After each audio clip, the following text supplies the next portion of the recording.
Good evening. Tonight, I can report to the American people and to the world that the United States has conducted an operation that killed Osama Bin Laden, the leader of al-Qaeda, and a terrorist who's responsible for the murder of thousands of innocent men, women, and children. It was nearly 10 years ago that a bright September day was darkened by the worst attack on the American people in our history. The images of 9/11 are seared into our national memory. Hijacked planes cutting through a cloudless September sky, the Twin Towers collapsing to the ground, black smoke billowing up from the Pentagon, the wreckage of Flight 93 in Shanksville, Pennsylvania, where the actions of heroic citizens saved even more heartbreak and destruction. And yet we know that the worst images are those that were unseen to the world. The empty seat at the dinner table, children who were forced to grow up without their mother or their father, parents who would never know the feeling of their child's embrace, nearly 3,000 citizens taken from us, leaving a gaping hole in our hearts.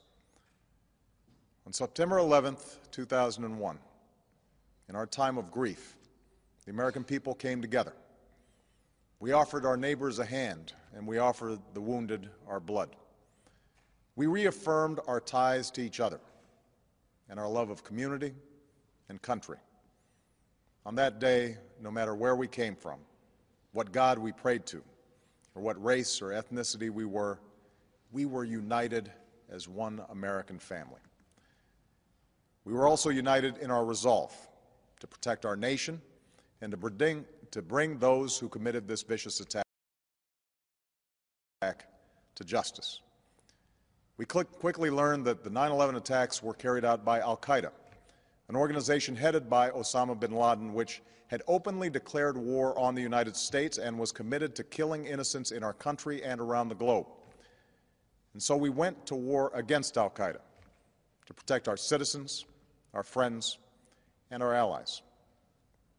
Over the last 10 years, thanks to the tireless and heroic work of our military and our counterterrorism professionals, we've made great strides in that effort. We've disrupted terrorist attacks and strengthened our homeland defense.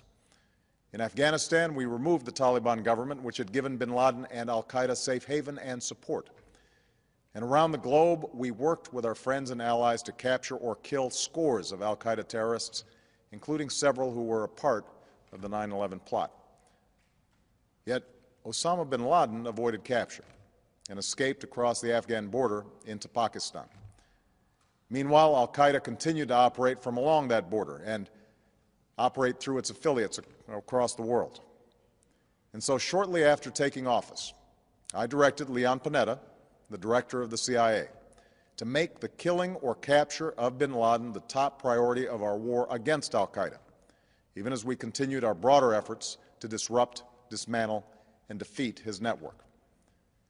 Then, last August, after years of painstaking work by our intelligence community, I was briefed on a possible lead to bin Laden.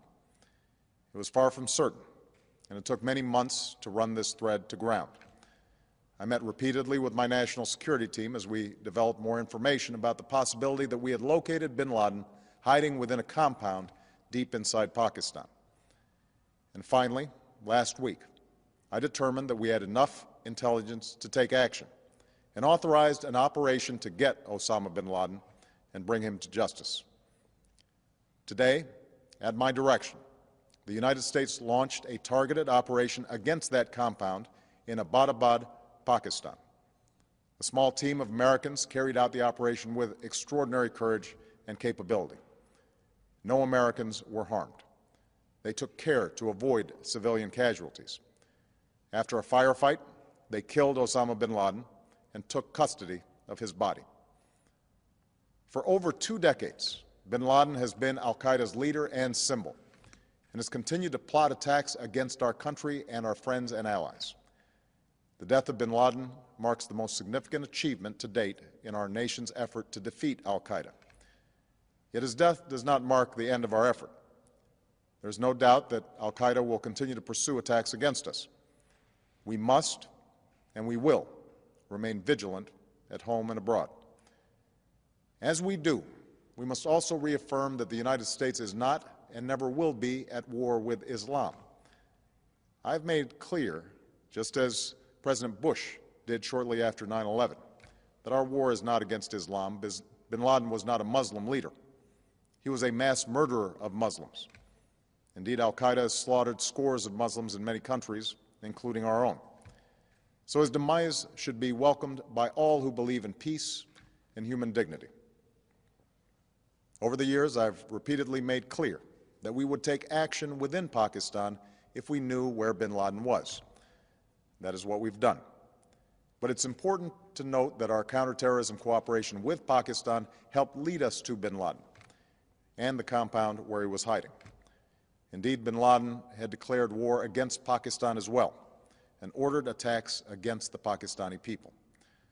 Tonight, I called President Zardari, and my team has also spoken with their Pakistani counterparts.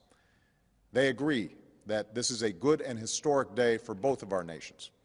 And going forward, it is essential that Pakistan continue to join us in the fight against al-Qaeda and its affiliates. The American people did not choose this fight. It came to our shores and started with the senseless slaughter of our citizens.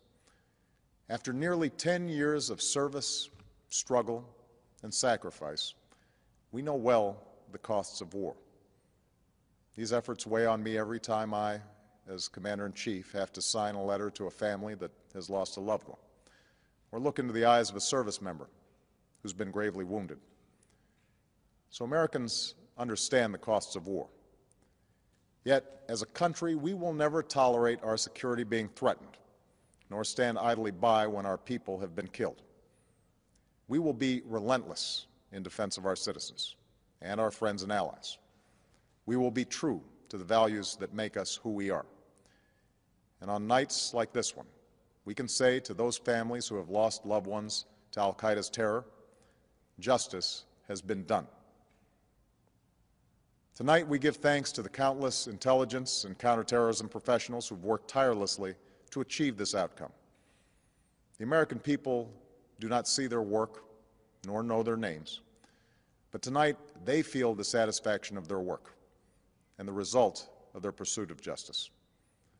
We give thanks for the men who carried out this operation, for they exemplify the professionalism, patriotism, and unparalleled courage of those who serve our country. And they are part of a generation that has borne the heaviest share of the burden since that September day. Finally, let me say to the families who lost loved ones on 9/11 that we have never forgotten your loss, nor wavered in our commitment to see that we do whatever it takes to prevent another attack on our shores. And tonight, let us think back to the sense of unity that prevailed on 9/11. I know that it has at times frayed, yet today's achievement is a testament to the greatness of our country and the determination of the American people. The cause of securing our country is not complete, but tonight we are once again reminded that America can do whatever we set our mind to. That is the story of our history. Whether it's the pursuit of prosperity for our people or the struggle for equality for all our citizens, our commitment to stand up for our values abroad, and our sacrifices to make the world a safer place. Let us remember that we can do these things not just because of wealth or power, but because of who we are. One nation, under God, indivisible, with liberty and justice for all. Thank you. May God bless you, and may God bless the United States of America.